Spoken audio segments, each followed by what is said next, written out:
Hey guys, welcome to Let's Up Pro Teachers Do. Today I have with me Steph and Doxy.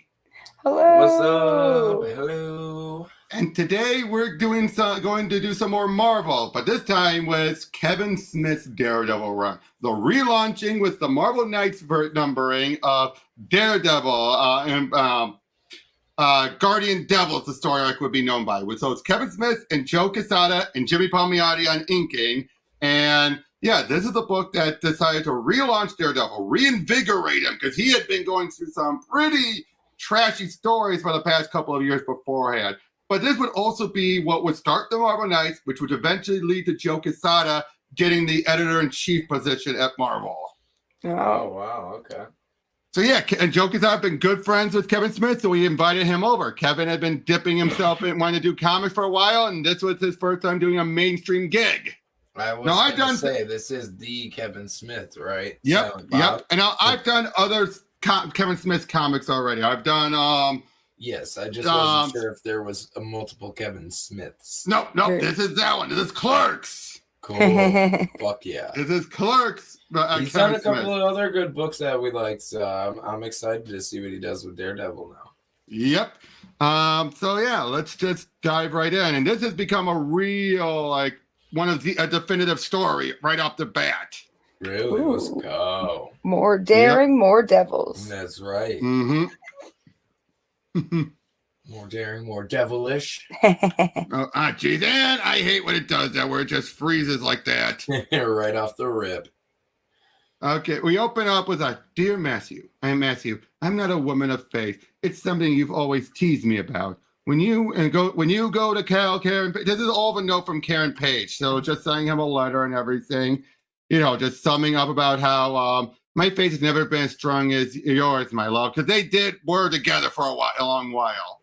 Yeah. And she's always been one of his rock love interests, as in firm, even back during Born Again when she sold his name to Kingpin for a fix. Even then, though, she still regretted and loved him. Of course. So yeah, she decided to take a job and everything. And they did a farewell letter of her this is explaining why she had left and everything. And then but then also something happened in a maternity ward. Something we don't even know what happened, but something horrible. It's like these figures walked in LA of the maternity ward. Then someone goes in there and they're like, "Oh my God!" And we don't know what happened. It's never made very clear what happened. But yeah, I mean, through a lot of stuff, Kevin Smith, I'm not going to be reading everything because you know how wordy Kevin Smith can be. Yes, he can be. And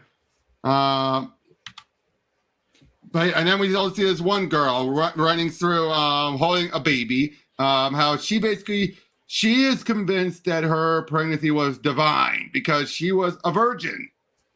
Oh, you know what I mean? And out of the blue, like she was pregnant. Then not long after she gave birth, her parents had been murdered. So she's on the run.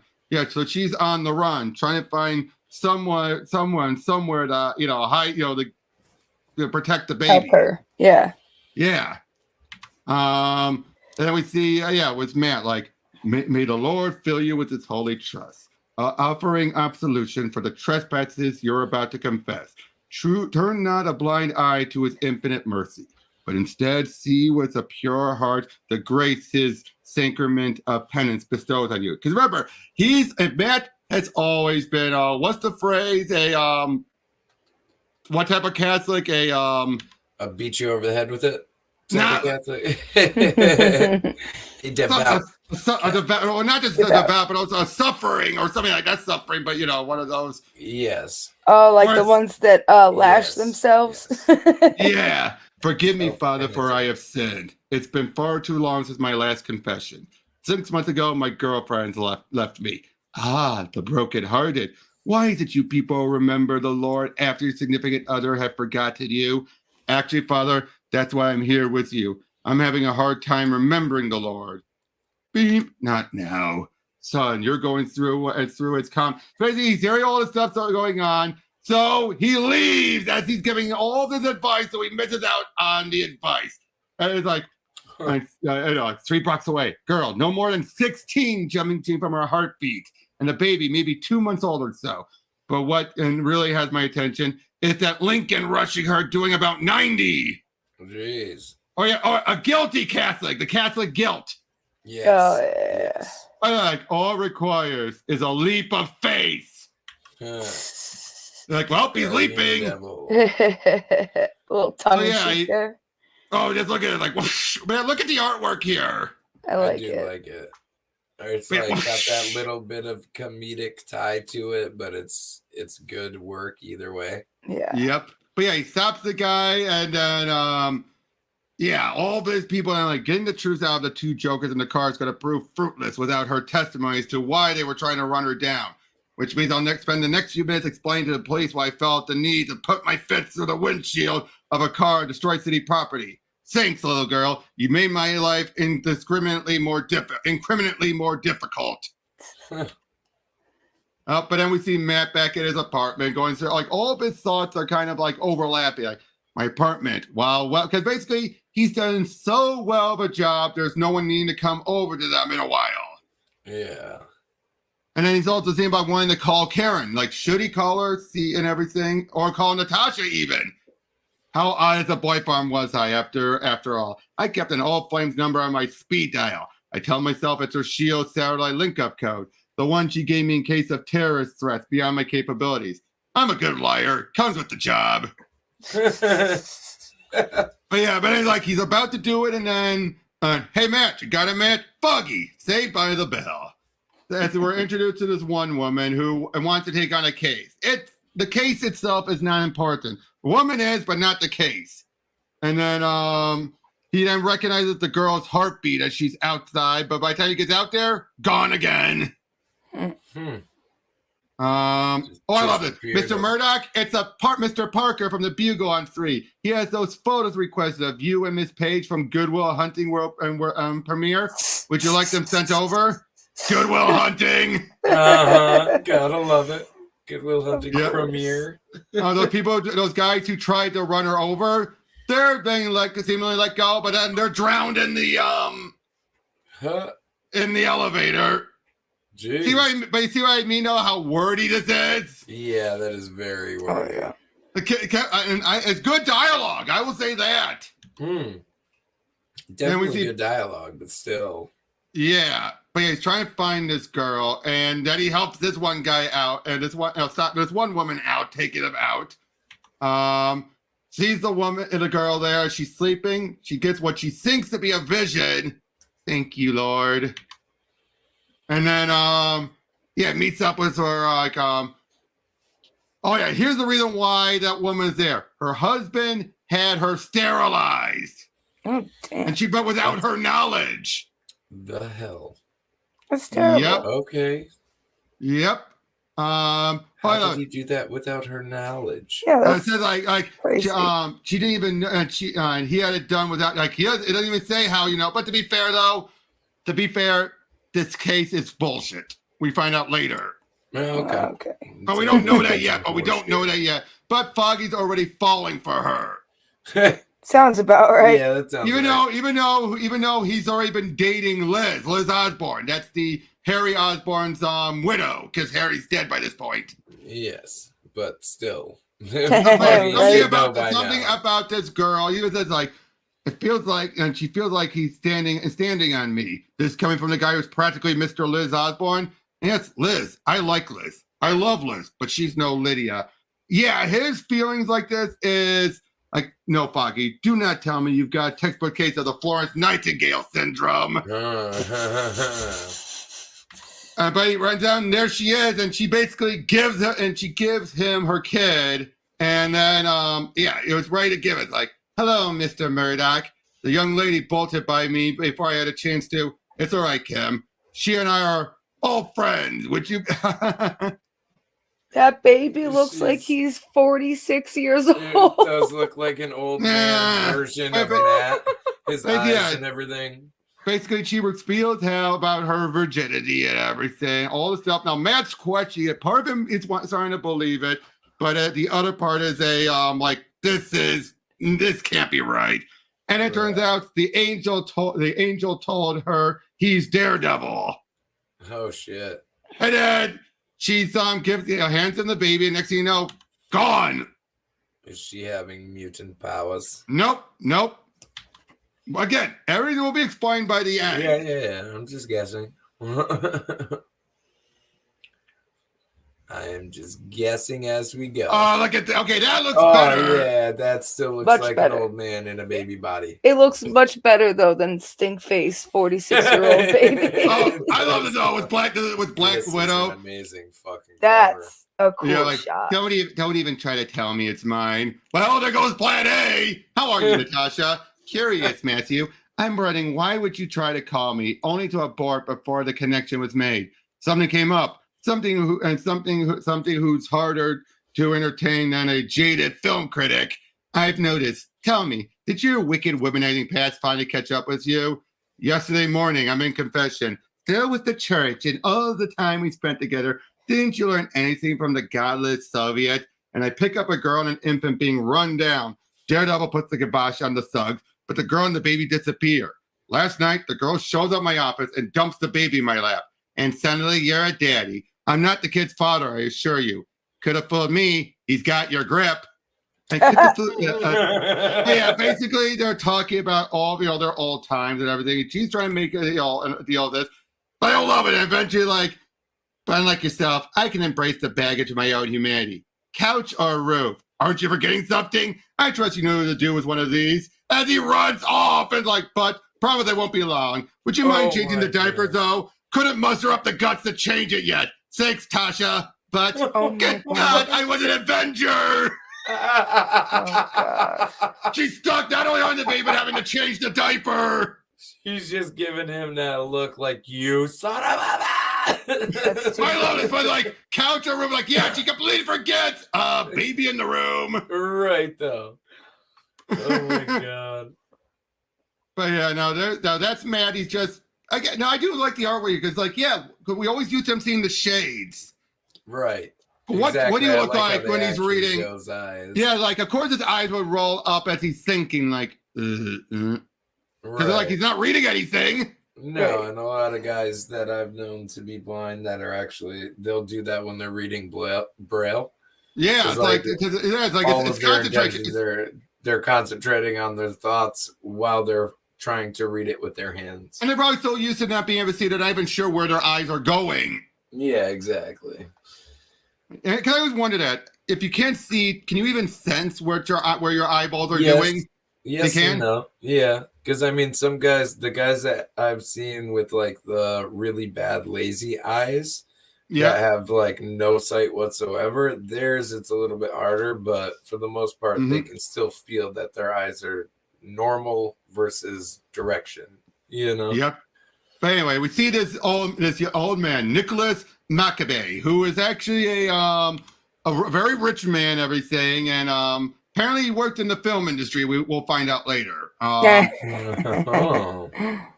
But He's yeah, gonna be a basically, dirty prick. no, not like that. But basically, he good. believes as the time of the apocalypse. He even reveals about the young girl, to which is what's going on? Who the hell? And how do you people know? Release me, counselor. This is my only good suit. Basically, he's putting on about this whole thing about the savior being born and all that, and basically he's letting putting all this on really thick to man. And Matt's like, "What the hell is this organization you keep talking about? One whose sole purpose is to see that the human race endures." Basically, an organization that wants to take out the reborn Christ, so that the end times doesn't start. Oh, and we get all this stuff about bringing we embody your hopes and ideals. When necessary, provide you with the guardians that aid in keeping you from harm. Whether it be basically they're trying to claim, we're responsible for all of this. We're responsible for the Avengers. Yeah, we are the ones who provided all this. They try to act like this is some huge cabal conspiracy. Yeah, we gave you all your powers. Yep. But yeah, so of course Matt's so focused on this, and first he thinks it has to be Fisk. Fisk is behind this, manipulating things. Guy tries to mug him, and he just takes him down without any effort. Spack. Yeah. Spack. Oh, but then Gwen gets captured, and let me just put it this way: she's dead. Oh, okay. She is. We find out later she's dead. I'm just letting you know right now. Yeah, she's dead. It looks like she was not gonna survive whatever just happened. Yep. Meets up with Black Widow again, and this is where he's letting what was told to him get to him, to the point where he's ready to throw the baby off. Holy dang! That tells you just how much that this tells you just how much this was getting to him. Like he was just thinking about what this guy was saying. Though he actually threw the baby, and she jumped to catch it. He was about to. She grabbed. Look at the bottom panel. He threw the baby, and she's saying no, and jumps down to catch it. I think. Well, yeah, you're right. You're right. Because at first I thought that he like jumped with the baby and she snatched it out of his hands, but it looks like he threw the fucking baby. I know. Oh my goodness. He thinks it's the Antichrist. Are you insane? I love it. She just starts cracking up at him like, this guy's really getting to you. And then we found it's a girl. Oh my God. The stress is really getting to you. I love it. Like either that or he's extremely not well endowed, but that has no bearing on what just happened. What am I doing? So yeah, basically, like, if it says like, I suggest you lie down or something, and do not go out this evening. Hell's Kitchen can survive a few hours without its guardian devil, a position I'm not sure you're qualified to hold after tonight. God help me, neither am I. And then that woman that's been with Foggy. The two kiss and everything. And then Karen shows up. Finally back in his life, but we find out she might have AIDS. Oh, what? Okay, then. And that she's going to people who she slept with just to make sure, they know. Wow. Now, it's later it's all this stuff just keeps coming down on Matt. When it rains, he said, when it rains, it pours. Oh, yeah. I know that feeling. So Karen's first time back in his life in months, and then just drops that on him. And then Foggy's being brought in. Why? Well, when he was with her, something happened. She seemed to become this horrible monster and then jumped out the window. Okay. But because he's there and scratching him, they think it was him and that she was fighting him. Huh? The heck? Yeah, so basically he got framed, but at the same time also, he feel like God's punishing him for cheating on Liz. Yeah.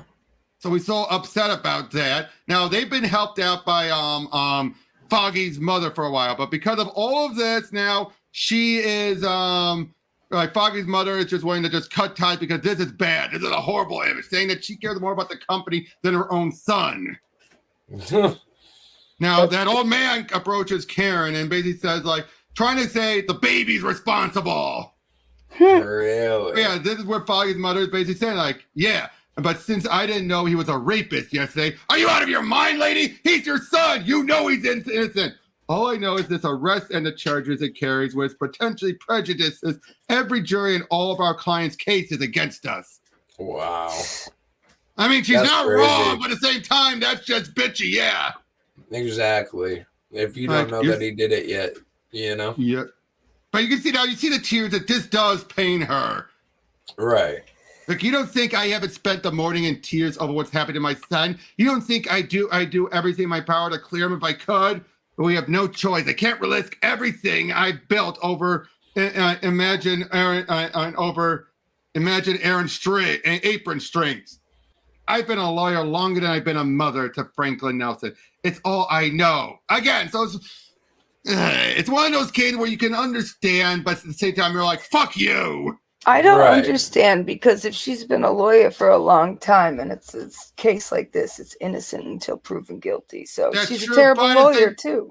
But at the same time, it's also the images, because Foggy's a lawyer. Foggy's a lawyer, and he's tried some of these cases. So if it looks like might be a rapist, then even all the stuff that would happen up until they reveal the truth would be nothing but damaging to the case, to their clientele. But what type of lawyers are they? Yes, but defense lawyers. Exactly. So how can it really ruin your image when you're already a defense lawyer? When all your because one of your men might be a rapist and a murderer. Most of their clients are rapists No. and murderers. No, one of their lawyers was. But still. No. Steph, think about this. You find out one of your own, who's also the son of the main person in charge of the lawyers, the group. How do you think people are going to react until he's proven guilty? They're going to question everything. They're going to be trying to get their cases overturned and shit. Overturned or dropped or whatever. Right. Because it tells you, like, what if this guy was a murderer and he's a lawyer, how do we know he's actually been doing things fairly? Yeah. So she's put between a rock and a hard place. But at the same time, so I do give Smith props. I give Smith props for that, though. He's making it very clear this pains her, but in a lawyer profession, you can't afford it. Right. Still being a bitch, though. But, fighting on those guys and everything. But yeah, this is where I said he's talking to Karen about him and trying to claim, yeah, it's the child's fault that you have AIDS. That's all. All this rambling boils down to. You know what I mean? And maybe also warning that maybe she could have infected Matt.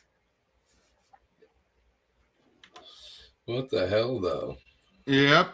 Oh, and then we see Matt's going all this weird stuff, this trippiness going on. He meets up with this big guy, who claims he's Azrael. And then the angel. Yes. Yeah. And like, who am I? It's of little importance. But since you asked, you may call me. Oh, but Ball, not Azrael, Ball. It is an unfortunate name, I know. What do I want with you? Yes, well, it's really simple. And simple, really. Mr. Murdoch, I have been on this man's earth for 53 years. My sole purpose has been to prepare for the coming of someone so important I dare not utter the name, as I'm not truly worthy. Basically, he's here to say, I'm here to help you. I've been put on this earth to help you protect the child. Now trying to claim the child is the reincarnated Jesus Christ, not the Antichrist. Oh, shit. Okay, so he's basically saying now, like, no, the child's not the Antichrist. The child is Jesus. Wow. But those guys there's cameras in there, and like, don't shoot. We can't risk harming him. So there's something going on here. You're just like, you know what I mean, right? Yeah, there's definitely something sketchy. They don't want to hurt him. They want to take him.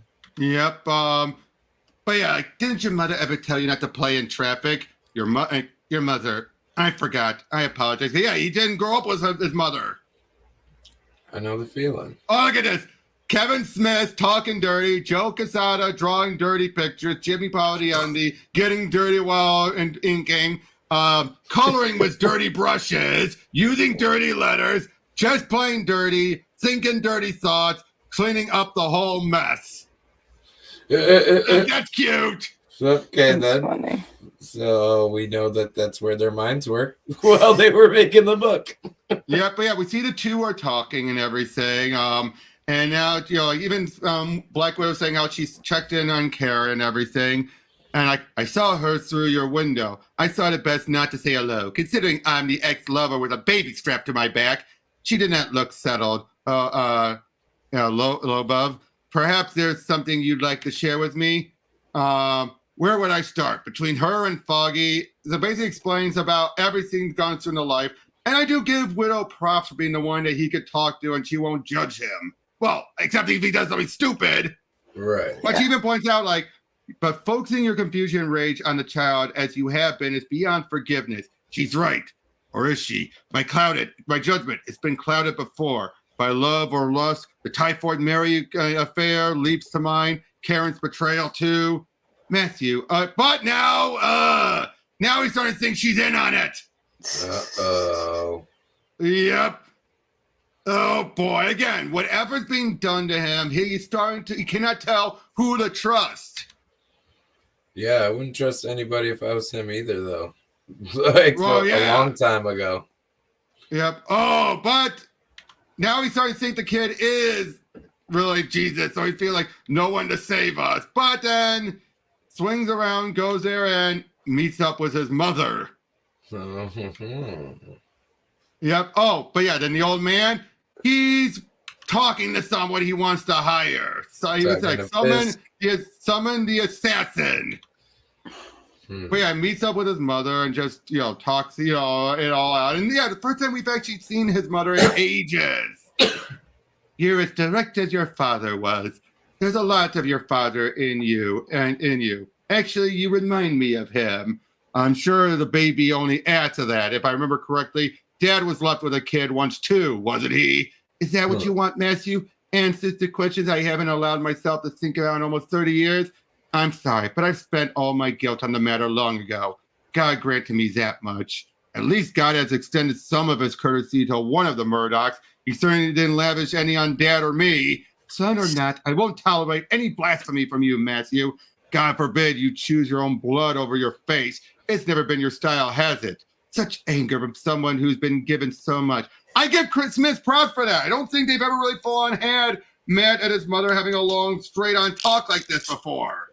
Oh, really? Okay. I don't think so. I think the last time it was up in the air if she was really there talking to him or not. Right. Yeah, and they don't really tell you if they had any real communications beforehand or afterwards like that. Yep, and I love it. And she slaps in and finally slaps sense into him. Yeah, well, you blaspheming in front of a blasphemer? Yeah. Oh, yeah, basically, this is just like a long way to talk between the two of them. As they just try to come to a head, meets up with it, and of course she brings out the baby, like, who got to you? Oh boy. But then, then he just called you have AIDS because you were a junkie, Karen. A junkie who it was God knows how many, who and how many men. Well, that's why that's why she gave his identity up for a fix. Be direct, though. Exactly. Your callousness destroyed your life, Karen. So yeah, now she just runs off and he feels horrible for what he did. Well. But yeah, it turns out that he's hiring, Bullseye. I'm sorry. I had to mark my place. Yes, we have a deal. A classic, Brian Johnson. That was Kevin's regular producer. A spellbinding tale, Scott Mosier. Awesome, Walt Flanagan. Too many words, J. ... That's funny. Yes. Yep, he has had to put a reference. Yep, too many words, and then ... Bob. Silent Bob. I love that. Silent Bob has put his mark. Yeah, but now we see him meet up with Doctor Strange, who asked him to summon Mephisto. Oh. To actually ask the devil directly. Now, of course, recently it's been made clear Mephisto is not the devil. Oh, we also find out, okay, this whole thing, this cross that he's been holding, there's something about it. We don't know what yet, but then there's a point where Matt's ready to think, you're in on it. But then, turns out he's been drugged. This whole time, he's been drugged by that cross. The cross the old man gave him. The cross is what caused him to become paranoid. Wow. Okay. It's a toxin that you give just by touching it, even when you're gloved. What the fuck? That's crazy. Yeah. That is fucking crazy, though. But yeah, that's why it makes you much more open to suggestions, raises your paranoia. Wow. But yeah, and then we see what's up with Karen just feeling awful about her, like how could she and everything, and also realize he might be right. Yeah, well. Oh, the old man was found murdered. What? But so who have we been following? Right, he's been following Fisk. And Fisk isn't in the story. Yeah, well, he's been thinking it's Fisk, and the other dude looked like Fisk. Look at Mephisto. Jesus. Look at him. And I love how he brings him forth there, asks him, and I love it, you say that as if it's a threat, but I'll play your vocal ape straight, if for no other reason it amuses me to do so. So, your companion wants to know if John's foretold apocalypse is nigh, eh? If I had a soul for every time I'm asked that question, answer the query, pit dweller, or this conference is at an end. Why is one so mighty as myself brought here to instruct as a Sunday school teacher? Have your Christian friend read his Bible, more specifically the Apostle John's book of Revelation, when the so-called Son of God returns, presumably to end his father's floundering exercise, the blunder known as mankind? It won't be and be he came originally in a rare fit of good sense. He is prophesied to return, not born of a lowly woman, but as a judge, jury, and executioner, as a lamb, and as a lion, not a lamb, as that which will end your world and deliver the pure to his father and the rest to us. Now, I'm no literary major, but I'd say the text is indicating a far different manifestation of the so-called Redeemer than as a human infant. Wouldn't you, my inquisitive friend of strange? My God, he's right. Biblically, the Savior is to come back as he left, a man. But I love it and how he's like, why, Stephen, has someone tricked your friend into believing the infant Savior's been left in his care? Can your friend really have been so blind? He knows. He knows who I am. I'm close. Like, hello again, blasphemer. He who would call himself a devil and do the work of the just. Would that I could cross this threshold of this blinding curse, I would take more than your vision. But that is a pleasure one of your fellow meatlings has beaten me to. Oh, yes, he's taken far more than you already know. Who? Devil, no, the portal's almost closed. Who? Who is the one and doing this to me? What more have they taken? Good things come to those who wait, vigilante. Though I will tell you this, I'm reserving a choice seat in the pit for the one who's making of your life a hell on earth. He's more than earned it. Who would have thought it possible of the third raider? Not me, not his peers, perhaps not even his own, probably not even his own mother. How delicious that must be. The broken heart of the harlot that shot and sired your nemesis. How she must have harbored and such. Basically goes on and on and on about it. But we know someone is behind it all. Like sooner or later, every son lets his mother down, realizing his mom's in danger. Yep. And sure enough, Daredevil and Bullseye's been attacking. And I love it. Like, the same old Red. That's why I've come prepared this time. I'm tired of this vendetta between you and me. It's a waste of my game. You're the only guy who's ever come close to getting on my nerves. I hate admitting it, but you're almost my better. So in an effort to afford myself half a shot, I'm going to have to subvert my principles a bit. Blam! Shoots him! And then, but Karen's there hiding, ready to help out, asking where the baby is. And Bullseye is just taking advantage of it all, beating his ass. Of course. And then we think she has the baby. And then it just comes up like, evening, miss. Now, let me get this straight. You want to trade the new Amada for the old beater? If you let him live, the baby's yours. If we have a deal, step away from Daredevil. What can I say? I'm a sucker for the ladies. Another time, Red. But turns out his mother has the baby, and it's the fake from the nativity scene or whatever. Nice. And then that's ready to go. There was like, put the baby down. Man, you're persistent, broad. First rule in the cleaning business: never discard a loaded weapon. But then, he walking with the baby. Wait a second.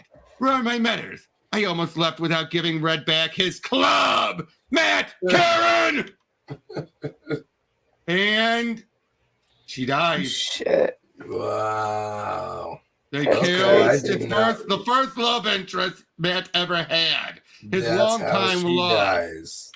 Well, it's because now at least she went down helping. That is crazy, though. I did not realize that's how she freaking dies. Yep, and Matt is going through. Well, this cover's fitting. He's going through hell after all this. Literally, yeah. Oh no, okay. King Fisk is involved to a degree, but he's not the main cause. Yeah. Well, we do get a tease. Touche, my prestigiator friend. Touche. It's a far cry from a nursing home scam. If anyone had been reading Daredevil beforehand, they would realize what he's talking about, but I'm not going to spoil yet. Okay. But you guys, I want you to say this. It's not Fisk, but whoever it is a third stringer. In the New York Marvel villains, as in someone who's a regular in New York. They're like a C-list. Like a B-lister. It's someone you would recognize, but at the same time you'd be like, how could they pull a stunt like this? Right, how could they pull it off? But yeah, so he's remembering all the stuff with Karen. And he's ready to commit suicide. He is ready to do it because he's that much distraught. Wow. That's crazy. You know what I mean? Again, we're just all of this is just him remembering her, and then he'll be coming soon. Prepare the gauntlet. So yeah, he wants to know who hired him. He's demanding it all. He's threatening everyone. Of course. And now he finally gets there, like, I'm going to enjoy this. Doc's like, that's my boy. As he's coming up, stomping his way up here. All this is the build up to it all. And we have this bit then of, it seems to be hell in the elevator. And he meets up with Ball, who's then trying to help him, claiming we have to do all this. But now that all of the drugs are gone, he's now hearing stuff. There's weird noises, transmission frequencies, picking up a transmission, radio transmission. It's all starting to make sense. As he then grabs the guy and reveals, yeah, he ain't no angel. It's all fake. Yeah. Okay. Yep, yeah, the guy's just battered down, beaten. It was all just machinery, servos, and everything. And the old man's going into a room, rips off his mask, it's like, praying's not my style, sir. I leave that to the unenlightened, such as yourself. I am the church of smoke and mirrors, devil. My knee bends only to the gods of sleight of hand. Putting on an outfit, and then, Mysterio. Wasn't that fittingly dramatic? But I can't complain now, can I? I've been providing the drama for so long thus far. It's only fair that you bring some of your own. The thing about drama, though, that you have to remember, dear Daredevil, it's all in the eyes. Which door, sir? The lady or the tiger? So inconvenient, an unexpected guest, and me without my face on. Show yourself! Very well, sir. After all, you've certainly paid the price of admission. First rule of showbiz, my sightless friend. Regardless of the size of your audience, always make an entrance, boy. Always make an entrance! So yeah, Mysterio has been behind everything! Of all the characters to throw in there. At the beginning, I was going to say, it sounds like a Mysterio. How did you... Really? Come on. No, you don't have to believe me. I didn't say I know. I'm just saying. I don't know why I got the Mysterio vibe. I was thinking about it because, and I was getting the fucking game in my head. Where Mysterio, okay. What is that? Spider-Man, where Mysterio gets Spider-Man 2, down. the movie game. Yes, exactly. I don't know why I was getting that played in my head. But yeah. And this is the denouement, dear listener, which means I'm going to be talking up a blue streak. So if you're looking for action, you're out of luck. Oh, shoot. Couldn't care less what you have to say. I'm only interested in adding you. Don't forget the child. Damn him. If you want to stay alive, you'll tell me where the baby is. Can't tell you that just yet, devil. However, I will take this opportunity to inform you that this suit is wired to enhance my strengths. Now, you were inquiring about the child's welfare? The child has been secured in a soundproof vacuum chamber somewhere beneath and within the building. The upshot is that even your heightened senses will not be able to detect her.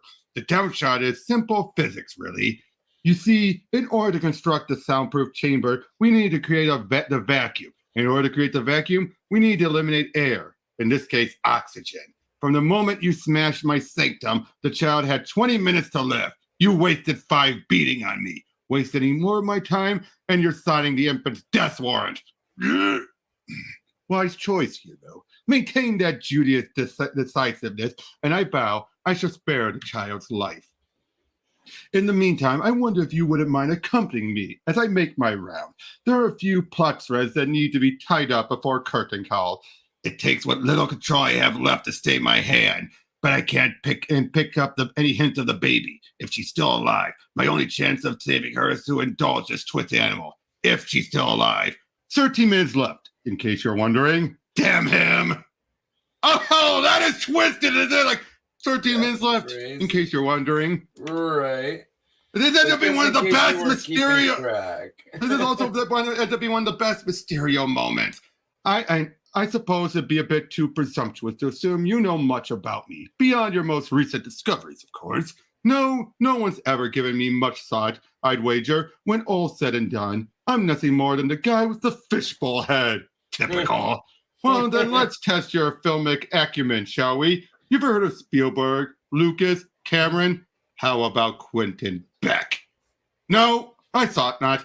The others, well, they've tinkered with perdition, two-dimensional imagery on the pictures, of course. All the great success. But Quentin Beck, he's crafted three-dimensional illusions so incredible and intimidating, they've managed to provide their creator with more wealth than all the grosses of the aforementioned gentlemen's filmic endeavors combined. But I'll bet you every penny of that accumulated fortune that if you polled 100 people in the greater metropolitan area, not to mention the world, at least 90% of them will never forget the images of a cheap rubber shark jumping on a boat, a glorified flashlight cutting an old man in a bathrobe down, or a rickety robot firing a semi-automatic. And the percentage of folks who will recall the reality of a giant sphinx touching down the middle of Times Square? Less than one.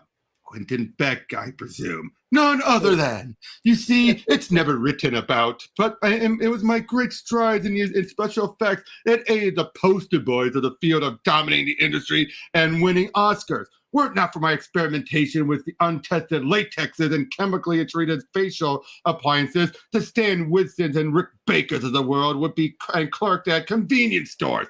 But why is it my name uttered among those so-called pioneers of the field? Because I chose to take the illusion off the screen and take it directly to the people. Time after time, I tried to show the common Joe something beautiful, something magical. And what did I get for my efforts? The moniker of Bubblehead, the category of second stringer, and countless defeats at the hands of a perennially perky Spider-Man, either solo or accompanied by my fellow ne'er-do-wells in one of our many incarnations of the Sinister Six. The Sinister Six. How sad. But I'd rather not regale you with trite tales of why I became that bad egg. No, I'm sure you're more interested in why I became your bad egg. It all started with a visit to Ravencroft physician after I coughed up something rather sickly. Quentin, I'm afraid the prognosis isn't what we hoped for. We were hoping that it wasn't a tumor, but a lifetime spent absorbing the poisonous bases of the latex appliances I used to mask myself, and years of ingesting the chemicals I used to create my signature smoke had left an impression on my innards. I got the bonus package, a brain tumor and lung cancer, both completely inoperable. I was given a year maximum. They began the paperwork to release me almost immediately. I was declared sane and, based on my condition, judged as a menace to society no longer. The Ravencroft chaplain and offered me sober advice as I departed that day. Trust in God, Quentin. Dismantle your criminal past and seek him out. Grief-stricken, frustrated, and despondent, I took half his advice. You would imagine and that over the course of a life such as mine, one would amass more than could be destroyed in merely hours. Surprisingly, it took no longer than 2. But then, at the end of my tantrum, an epiphany of sorts. Here I sat, surrounded by evidence of a lifetime spent handcrafting wonders. I was an architect of illusions, the lord of this fantastical world, a god even. And I was suddenly content to have my demise handed to me by cellular mutiny. No, Mysterio would not succumb to such pedestrian disease. Instead, he would focus his undoing in a suitable, dramatic battle to the death with his most hated foe. But alas, in my absence, the world would come to be and know an arachnid I was not familiar with. Based on all I've been reading in the Bugle, this was not my Spider-Man, and how poetic could it possibly be to take final arms against some kind of, for lack of a better description, clone? My grand fantasy of a swan song seemed like a pipe dream until I remembered you. We'd clashed once after the Avengers were thought dead, and the Big Apple seemed ripe for the plucking. You saw to it that my insurance scheme met with a quick and unprofitable end. I was surprised and impressed by your skills in retrospect, but then there was something more about you that appealed to me. You weren't regarded much outside of Hell's Kitchen. Unlike Spider-Man, yours was not a reputation that was known the world over. I liked that. you were like me, a second stringer, and so I set about investigating the man behind the mask. There was a time when seeking an audience with the Kingpin would cost a minimum of $1 million. But when a man loses his empire, you'd be surprised how far 10,000 will get you. Speak quickly. I don't want to be seen with you. It's my diamonds, and if my money's no good here, get to the point. I'm looking to barter for any and all information you have on the vigilante Daredevil. I understand you've often clashed with him. It would help me immensely in my endeavors if you could provide me with data I can use to strategize against him in my latest campaign. What is it this time, Beck? Another insurance scam fiasco? Perhaps that tired nursing home swindle you're so fond of? Go home. You're not in the man's league. He'll beat you within an inch of your bubble-headed life. My dear Wilson, I'm not interested in an Olympic contest of strength and endurance with the man. I seek to drive him mad. It was an idea that appealed to him. For $1 million, he told me everything he knew. Everything! Now, I want to point it out. As to why did Fisk do it? In a what if Karen Payne has lived, Brian Michael Bendis had it be when he confronted him. He said, he paid me $1 million. I would have paid him for doing something I would have paid $10 million for. It was just good business. And so I began to plot the greatest undoing of a man there ever was. Based on the data I was able to secure about you. I decided some of that old-time religion would make for the best approach with an old altar boy such as yourself. So, acting on the other half of the Ravencroft chaplain's advice, I sought the help of the Lord.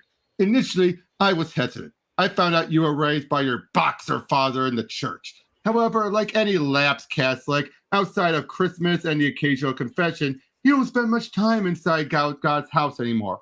But how's the old saying go? You can take the boy out of the church, but you can't take the church out of the boy. And once I set the stage for my passion play, all I needed was the players. Like your poor little Gwyneth, so young and misguided. She too was raised in a faith I was able to use to my advantage in deceiving the youngster when I had her abducted, drugged, and artificially inseminated.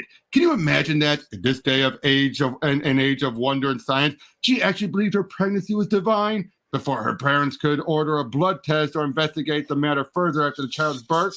I hired some of the more ruthless local thugs to carry out my own personal slaughter of the innocents.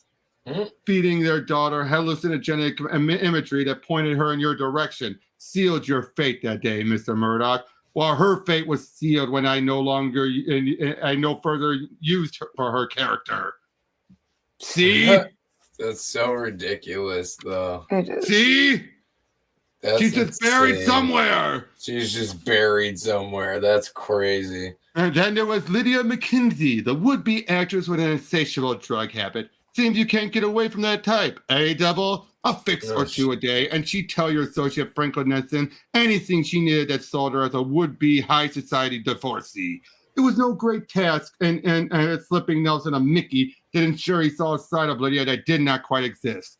And a little bad horse saw to it that Lydia herself ceased to exist. Ceasing to exist was something the great Jonathan Curtin, the man whose faith and fortune I co-opted, carried out as masterfully as the work he built his career on. It was thrilling to meet a man whose work I so admired for decades, and even more thrilling to send him to his great reward, so that I might claim mine. He'd invested his earnings wisely, so he left behind a rather sizable estate, which I was able to access in his stead. It wasn't necessary to disguise myself for your benefit, I realized, but I couldn't risk the chance that someone with functioning peepers might recognize Quentin Beck and spoil my great and secret show. The face of a harmless old man seemed about as good a mask as any, and the last I could do was honor Curtin by wearing his. I had, after all, killed the man, him and so many mothers, but not the children in the city's hospital. As much as I'd like to claim credit for that biblical flourish, I must confess I had nothing to do with it. You can be sure, though, that once I caught wind of the shocking tragedy, I wasted no time working it into my little scenario. It was a serendipitous happenstance, one that must have and the guilty party twisting and sweaty insomnia plague sheets, no doubt. So in other words, He wasn't responsible for this one. He just took advantage of it. He just took credit and advantage. Yep. Helping send your former lady love to the grave, however, has been nothing I lost sleep over. It's amazing, isn't it? And a lifetime full of questionable moral behavior did more to convince her that she was riddled with disease than me in my rented doctor suit. Maybe she was HIV positive. Maybe she wasn't. So in other words, he told her. That's so ridiculous. You think she would have at least gotten a second opinion? Didn't really matter in the end, did it? That maniac I sent in to toy with you further saw to it that the next doctor she'd see was the coroner. Jeez, what a crazy story, though. Like, not done. I know. I'm just saying. So far, it's so crazy. It's such a left turn. They all play their parts wonderfully, my little thespians. Throw in a few spooky stories, some makeup, and a hallucinogen or two, and you've got the grotesque morality play that has been your life for the past few weeks. Excuse me. How are you feeling, Mr. Gabriel? It seems our friend dealt you quite the blow during the battle, didn't he? Gotta get to the hospital. Rest assured, help is on the way, Mr. Gabriel. Ah, here it is now. No! This isn't an audience participation piece, Daredevil. I'd advise you to remember the welfare of the child. Besides, these men knew your identity behind the mask. Can't afford your foes running around on the street knowing all your secrets now, can we? That's it. You want to know about secrets? While you've been rambling about how clever you are, I've been listening for the hum. Hum? What hum? The hum of the battery that powers your circuitry. What? Like, I see the face of my tormentor. Finally, after more loss than I've ever known. You break it. You bought it. Tell me where the baby is now, or so help me God, I'll kill you. And here we are. The final act, the one I've been plotting for the last year. I've destroyed all that you hold dear. I've spilled innocent blood in your name. Do it, hero. Kill me. Like, I'm not going to give you the satisfaction. You think you could break me? You're a joke and a fraud. Now give me the baby and let's end this. A fraud? I'm an artist. I nearly drove you insane. You drugged me and killed people. There's no talent in that. Just savagery. But my dystopian nightmare was nothing more than B-movie material, an amalgam of horrorish and cliche devices. The supernatural intruding on our world. Didn't you use that same shtick on J. Jonah Jameson years ago and trying to drive me insane? Kingpin nearly did it once, but you're no Kingpin. You're not even close. You think you've done some grand swan song epic? Think again. You just told yet another tale of a so-called super genius endeavoring to drive his arch nemesis, or in this case, his adopted arch nemesis, insane. Your whole existence is counterfeit. You've never had an original thought in your life. You're a product of too many movies, too much TV, regurgitating only what's gone before. You're a human Xerox at best. I could have killed him. With only a few carefully chosen words, I've taken his life. I watched as a man died before me. Where's the baby? Then you hear like, you're not going to want to miss this, Daredevil. I don't know who's going to derive more satisfaction out of this, me or you. Why is that? Because I stole this one from Craven. Damn. So yeah. Damn. One more issue. Really? That's crazy. You'd think that would be the end of that. No, well, we gotta wrap it up. No, I'm just saying. Do you think that one would have been the end of it? Like, he just fucking put him down real quick. Oh, we still need the aftermath. I'm just saying. And yes, of course, like, Peter feels responsible. Oh, Peter, that man was a lunatic. You had nothing to do with what he did to himself or those people. He doesn't deserve your pity. Don't mourn for Mysterio. Mourn for someone who deserves it. Wow, though. Why am I feeling this pain joke is out of the draw this? What's up? Wonder how much this pained joke is out of the draw this, because you know how much he hated the wedding. Yeah, right, though. But yep, there like so many people there, because so many people. Oh, look, Stan! It's Stan. Right there, yep. As everyone's there. Appearance. Yep. But yeah, he's like, Karen was. And he just can't say, like, there are no words. I'll miss you. There are no words. He later meets up with Peter, but first, like, yeah, he also gets an insurance policy from Karen. Yeah. Yeah. That's crazy. She leaves so much money and they're able to use it to restart everything. Him and Foggy. Of what she was able to prove Foggy had it. Now we also find out that Liz met up with him and breaks everything off. Yeah. After everything. Well, yeah. And then this is a woman who's been wronged before by being married to Harry. Yeah, exactly. Like she's like it's like Foggy. Crap. Yeah, Foggy should have known better. Right. But I love it. I just love like tears and sorrow. Welcome to my world, Franklin. Yeah, for real. But yeah, they meet up lost with one, and now you just like straight up screwed her over by cheating on her with this girl. Yep, even it doesn't matter if he was manipulated or not. It doesn't matter. It doesn't. It's not like he was drugged. No, he just fell for this woman's charm. Right. But yeah, meets up with him as they talk, and basically he gives, they go. It's just a nice moment of having him write, about how they both have lost someone beforehand, but Karen wasn't innocent, but more so, just as much like Gwen. Right. Not fully innocent, but mostly innocent. But then he has to remind, like, you saved that baby girl's life, Matt. Think about it. Gotta go. I love it. I did that to remind him. You saved an innocent. That's all that matters. You did still save the innocent. Yeah, exactly. Yep. Oh! And he explains, like, it was Mysterio and everything. And yeah, even, they talk and everything. And, yeah, just have a nice moment and everything. I think he's trying to getting these two back together, which he was trying to. Yeah. And now this was where their old brownstone that he used to live in that was destroyed during Born Again. They're going to rebuild it and make it Nelson and Murdoch. Oh, that's cool. Yeah, I like that. That's a nice little touch. Yep, and they decided to name the baby girl, Karen. That's sad, though. And he goes in there. Yep, and he goes and meets up with the pastor again, and then it's like, hey, where'd he go? To do my job, my father's work, Padre. To do my father's work. And compare that to the first time where he's like, ugh. Here he's like, yeah. Yeah, he's all happy about it. So how was that? I like it. Besides the, I think the ending definitely could have used a little bit of work. But Mysterio was a really, if it wasn't Mysterio, I think it would have been a lot cooler. But really, I thought it was brilliant for it to be Mysterio. I do think it was a good twist that it was Mysterio for sure. But it's the whole point of you would think it would have been Mephisto or even Strange or one of them, not Mysterio, because that's a big ploy.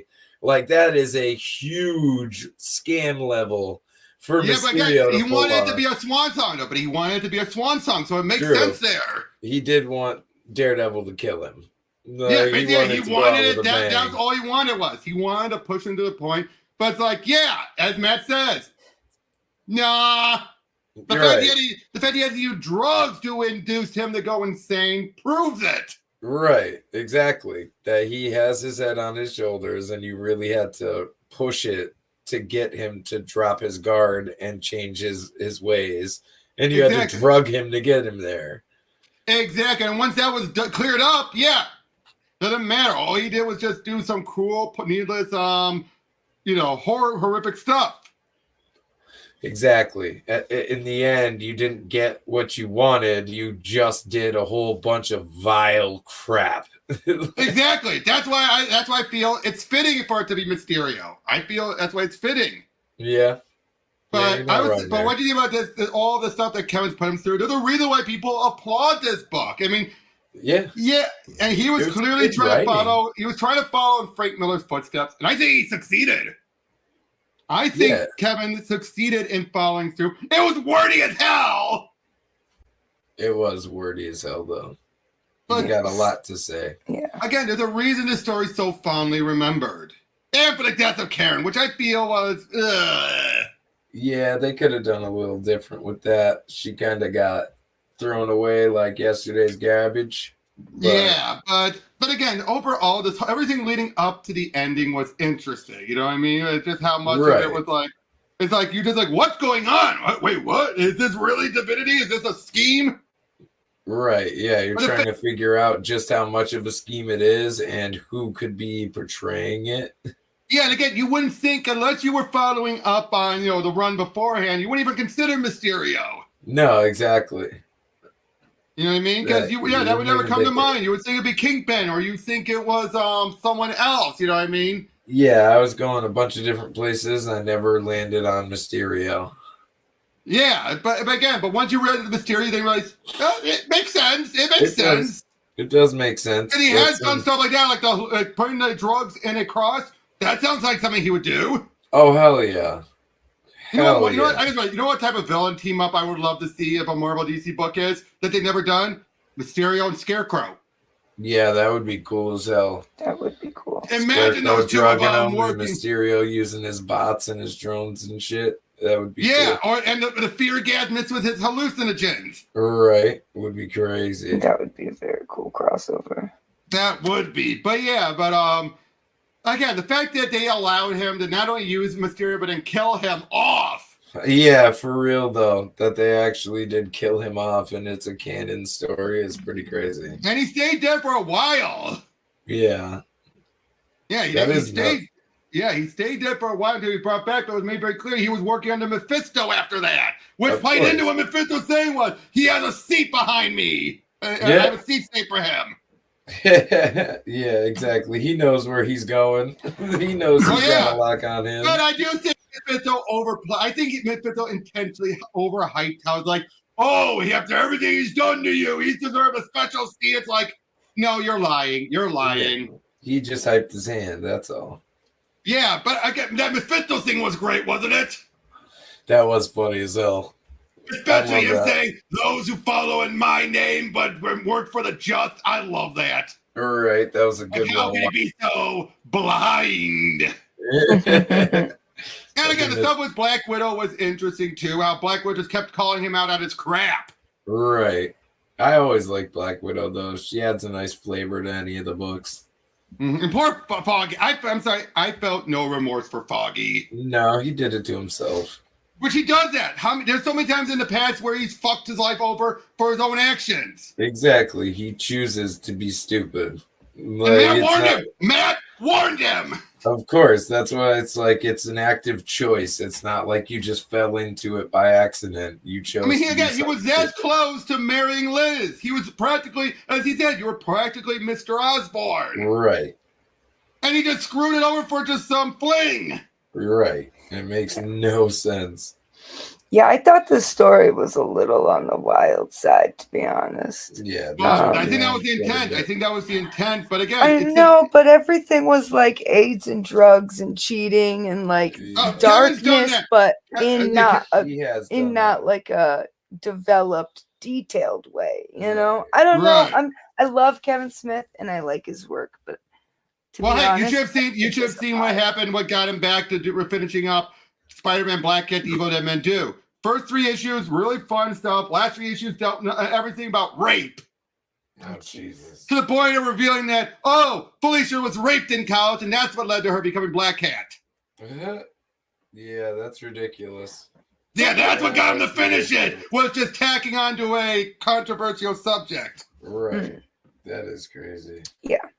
Yeah, so here, I mean, granted, the AIDS thing was interesting and to get her back. And again, the throw her right, but at least they made clear who knows if she did or not.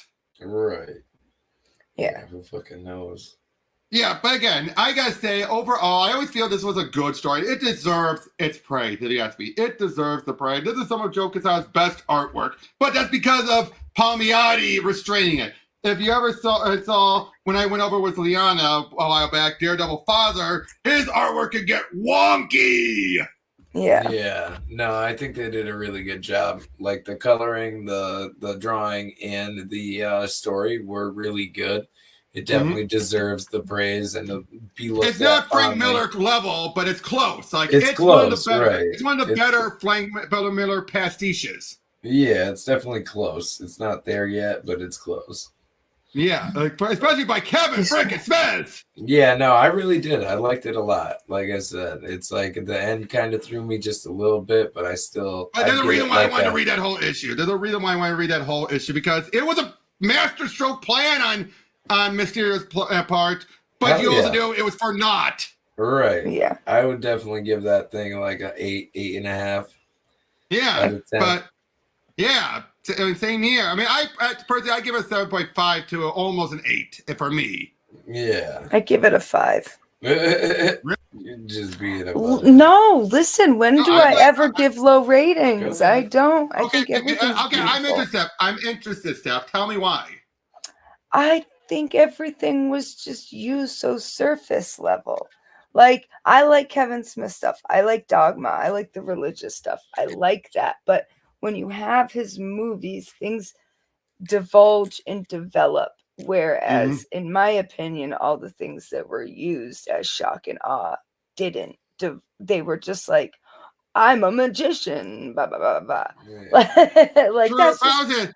At least everything that felt like it wasn't connected either.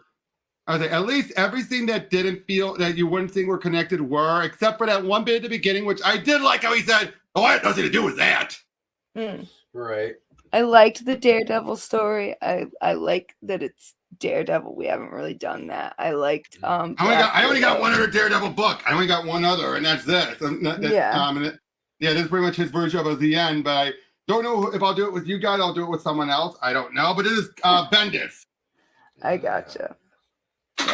Yeah, I liked the art a lot. I just expected different, less wordier story, I guess. Kevin is always wordy. Where have you been? I know, but it's like it was so much mystic. You know how like they make fun of villains for explaining their plan? Like, at least here you gave a good explanation to why the man had to figure out what to do, otherwise the baby would die. But for like an hour, Mysterio's just sitting there telling him, and it's like, bruh. 20 minutes, less than 20 minutes it's supposed to be in universe. Well, you know what I mean. Like, the villain just expositioning like crazy. It's just one of those tropes, you know? Mm-hmm. So. But it was meant to push Matt further over the edge by finding out, you did it! Yeah. I screwed because you can't just say, I did it, without explaining it, because Matt would be like, I don't believe you. Yeah. No, you're Mysterio. Why should I believe you? So, of course, he had to go into all this intricate detail. Right. You had to tell him exactly what happened. I do get it. I can see why people like it. I can. I just... Fair enough. Not my thing. All right. Which is weird. Yeah. Everything's usually my thing. I usually like everything. I understand. But, hey, thank you, two, for joining me. Thank you, everyone else. Pay attention. We'll see you guys on the next one. Take care. Thank you for having us. Bye.